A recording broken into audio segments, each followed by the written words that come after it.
അങ്ങനെ നബി സല്ലല്ലാഹു അലൈഹി വസല്ലം ബദറിന് വേണ്ടി തയ്യാറായിക്കൊണ്ടിരിക്കുമ്പോൾ നബിയുടെ ഈ മകൾ റുഖയ്യ രോഗബാധിതയായി. ഹസ്ബ എന്ന് പറഞ്ഞ നമ്മുടെ നാട്ടിലെ 5-ാം പനി എന്നൊക്കെ പറയുന്ന ഒരു രോഗമാണ് അവരെ ബാധിച്ചത്. തീരെ കഴിയുന്നില്ല. അതുകൊണ്ട് തന്നെ നബിതങ്ങൾ അവരെ ഇട്ടിട്ട് പോകുന്ന സമയത്ത് അവർ ഒറ്റക്കാവേണ്ട എന്ന് വിചാരിച്ചിട്ട് ഉസ്മാൻ ബിൻ അഫ്ഫാൻ റളിയല്ലാഹു അൻഹുവിനോട്, ഭർത്താവിനോട് അവിടെ നിന്ന് അവരെ ശുശ്രൂഷിക്കാൻ വേണ്ടി പറഞ്ഞു. അങ്ങനെ ബദറിൽ യുദ്ധം നടന്നു. 300-ൽ പരം സഹാബാക്കളും 1000-ഓളം വരുന്ന ശത്രുക്കളുമായിട്ട് ഏറ്റുമുട്ടൽ നടന്നു. അത്ഭുതകരമായ രീതിയിൽ മുസ്ലിമീങ്ങൾ വിജയിച്ചു. സഹാബാക്കൾക്കെല്ലാം ഭയങ്കര സന്തോഷമായി.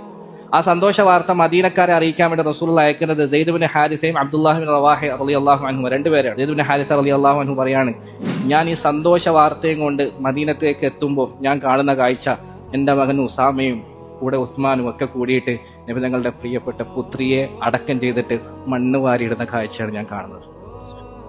അത്രയും ദുഃഖകരമായ ഒരു അവസ്ഥയിലാണ് ഒരു വലിയ സന്തോഷ വാർത്തയുമായിട്ട് ഞാൻ വരുന്നത്. റസൂലുള്ളാഹി സ്വല്ലല്ലാഹു അലൈഹി വസല്ലമയുടെ അവസ്ഥകളൊന്ന് ആലോചിച്ച് നോക്കിയേ. റസൂലുള്ള പിന്നെയും ലേറ്റ് ആയിട്ടാണ് മദീനത്തേക്ക് എത്തുന്നത്. 17 കഴിഞ്ഞ് പിന്നെയും ലേറ്റ് ആയിട്ട്, അതായത് റമളാൻ തീരാനാവുമ്പോൾ പെരുന്നാളിന്റെ മുമ്പ്, അന്ന് ആദ്യത്തെ റമളാനാണ്. അങ്ങനെയാണെങ്കിൽ ആ റമളാനിന് ശേഷം വരാൻ പോകുന്ന പെരുന്നാൾ ആദ്യത്തെ പെരുന്നാളാണ്. മുസ്ലിമീങ്ങളെ സംബന്ധിച്ചിടത്തോളം ഒരു ഭാഗത്ത് അത്ഭുതകരമായി ബദറിൽ ജയിച്ച സന്തോഷമുണ്ട്, മറുഭാഗത്ത് അവർ ആദ്യത്തെ പെരുന്നാളിനെ വരവേൽക്കാൻ പോവാ. അതിന്റെ ആഹ്ലാദമുണ്ട്. മദീന മൊത്തവും സന്തോഷത്തിലും ആഹ്ലാദത്തിലുമാണ്.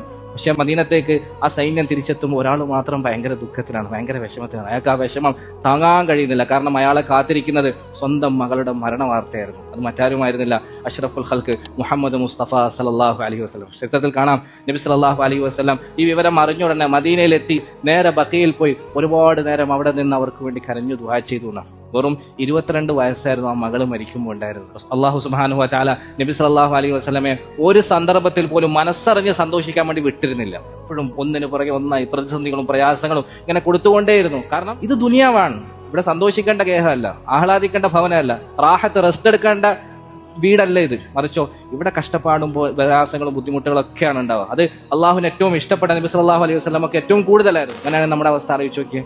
ചെറിയ ചെറിയ പ്രയാസങ്ങളും ബുദ്ധിമുട്ടുകളും നൊമ്പരങ്ങളും വിഷമങ്ങളും കഷ്ടപ്പാടുകളൊക്കെ ഉണ്ടാകുമ്പോൾ നമ്മൾ എന്തിനാ ബേജാറാകുന്നത്?